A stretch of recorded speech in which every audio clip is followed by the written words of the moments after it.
Hello, this is Dr. Eric Bricker, and thank you for watching AHealthcareZ. Today's topic is how to sell in healthcare during a pandemic. So I wanted to bring you some very practical information given the incredibly difficult situation that we're in as a country, and especially if your job is to sell in healthcare, whether you're a broker or benefits consultant or in some other capacity within healthcare. It's like, look, you still need to sell, you still need to get new business. How in the world are we supposed to do this? Well, I will tell you that at Compass, I started selling during the Great Recession of 2008, 2009, and in the early years after that, and we were able to achieve a lot of growth, and I'm going to tell you about some of the things that I learned in that process. Now keep in mind, so it was a recession, which is what we have now during the pandemic. Of course, I've never sold in the pandemic before, but I had a similar situation in that I did most of my sales remote. And by sales, I mean, we're talking at least 300 to 400 clients during this 3 to 4 year period, and it was groups as big as 6,000 lives, 8,000 lives, totally remote. Okay, for a variety of reasons. One of which was in the early days we didn't have enough money to get on a plane. I would drive to Houston and back. It's 10 hours round trip, so that we didn't have to spend money on the Southwest Airlines flight. Okay, so I did a lot of this remotely.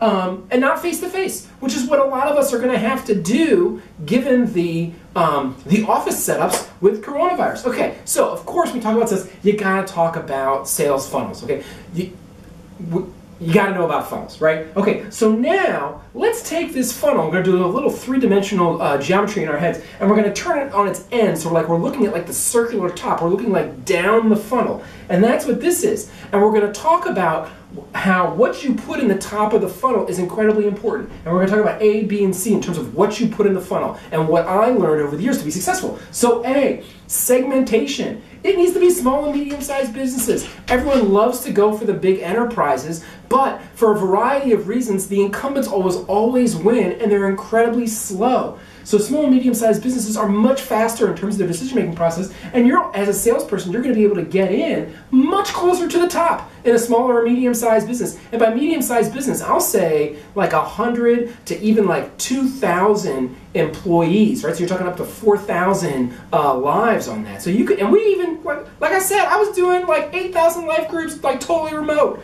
Okay, so one, if you're going to try to sell to big enterprises in this environment, good luck. Maybe you could do that. I certainly could not. Okay, HR and CFO. Okay, fine. HR, CFO. You're selling insurance, benefits, related things. That makes sense, right? But here's the key: with a long tenure at their companies. By long tenure, I mean I sold remotely to a retail head of HR, big retail, thousands of employees.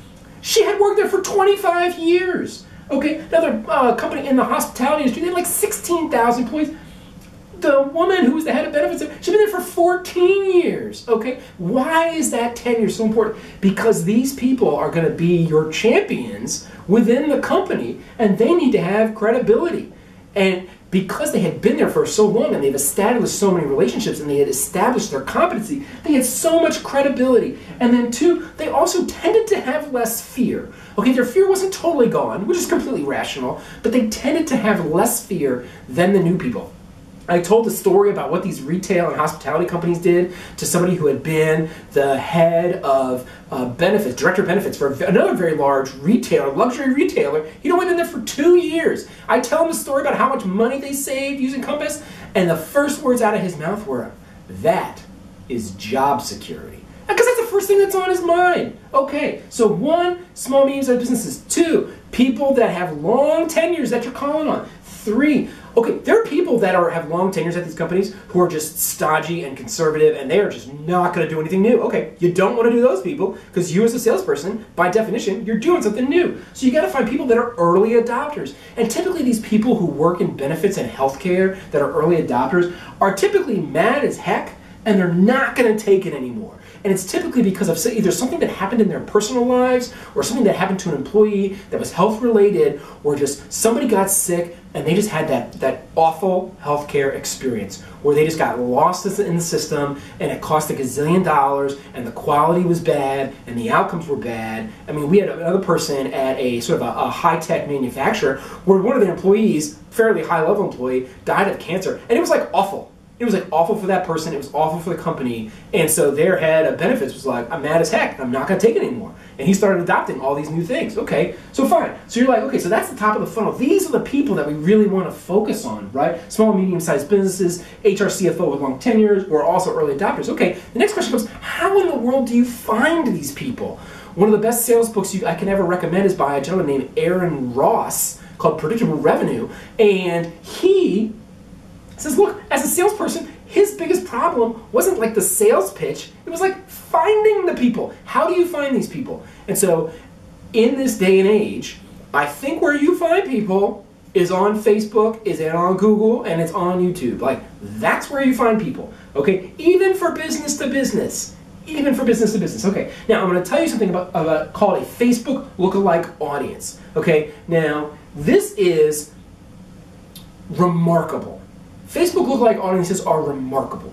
You can enter in about 100 email addresses and phone numbers of people that you want to target, but you don't actually want to target them. You just want to target people that are like them. So you can enter in those 100 email addresses and phone numbers, and you can say, hey, Facebook machine learning, can you find me hundreds, thousands, tens of thousands of people that essentially resemble this audience of 100 email addresses that I just sent you? And guess what? Facebook will do that. So guess what you need to do? You need to assemble your Rolodex of email addresses, and they don't have to be all their personal email addresses, right? There's a lot of people that probably use their work email address for their Facebook account, okay? And you probably have a lot of cell phone numbers for these people. You might have some personal email addresses for these people. And, okay, so really from what I've read, to be effective, you have to have about 100 of these, and the match rate is never 100%, so you might need 120 or 150 of these things to actually get up to 100 matches, right, within Facebook,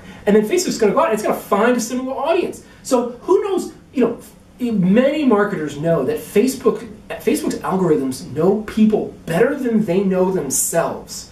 Okay, so what do these people have in common? Who knows? Maybe they're all left-handed. Maybe they all scratch the right side of their head. Who knows? But Facebook knows. Okay, what else does Facebook know? Facebook also knows the web browsing history of these people because it's something called the Facebook pixel, where on the websites that most people or many people go to, it has a pixel on there that tells your Facebook account that you've been to that website. Which is why if you're like looking at canoes and then all of a sudden you go to Facebook, there's an ad for a canoe. That's the Facebook pixel at work. Okay, so maybe they all, you know, read hours and hours of employee benefit news. I don't know. But the point is that Facebook knows. And then you can generate lead ads where you can advertise to them with awesome, amazing educational content, probably in video form. And if they want to learn more, then within Facebook, you can just ask them to put in their email address. It could be their work email address. And you can collect that, and then you can follow up with them. So in this day and age, it's not about the old ways of finding people. Now, I have not done this. I can't say that I have done this. I don't call on HR and CFO. I don't sell employee benefits. I have not done this. Okay, but it seems like an interesting idea, and I wanted to share it with you today. Thank you for watching AHealthcareZ.